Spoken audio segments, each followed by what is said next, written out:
3 minutes, so I'm gonna try to make this quick. But here are three main reasons why I think you should get into content creation. And no, I'm not gonna say because you can make money as a good side hustle. We have AI to automate the entire process. No, no, no, none of that shit. I think it's Loki could be psychologically benefiting. So here, just sit with me for a second. The first reason is I think it can create a unique sense of awareness about yourself. I think since you are the content creator and also the content consumer, you get a really weird perspective of yourself. At least for me, it humbled me a lot. Like when I'm like scrolling on my For You page and I see myself, and then I'm like, oh shoot, it's me. But then again, you scroll immediately past it afterwards because you're just disengaged from it. It low key kind of gives you a perspective of how you consume content, but also at the same time, like you're just not that engaging. So you're like, damn, well, man, I'm just not interesting.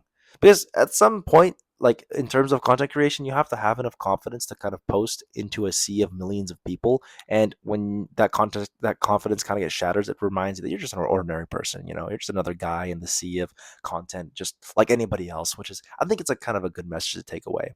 But anyways, it kind of moves me. This kind of moves me into my second point too, where it really pulls you out of your imagination. I think a unspoken problem with our generation, and especially with me, is that people get kind of stuck in their minds a little too much, and they get stuck in the what ifs, the could haves, the should have. And I think this really is reminiscent of this idea called the puera aeternus. So what does that mean? What is that? It means forever a kid. And you've probably heard of it if you've watched Dr. K a little bit.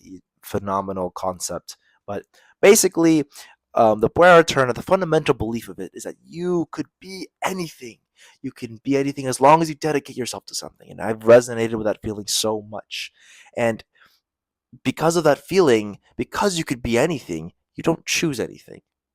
Just because you can be anything doesn't mean you are gonna be something. And that's the thing that sucks so much about it. Is when you're so confident in your capability to do anything, you don't choose something to be, and then you end up not becoming that potential that you have so deep inside of you.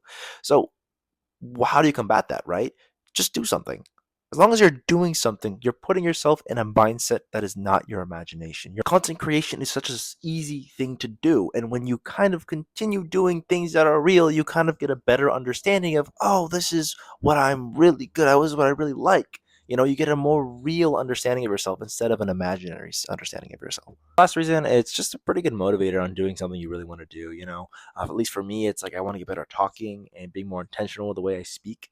So, I mean, this is pretty self-explanatory. That's just it for me. You probably should do it. It's looking kind of fire.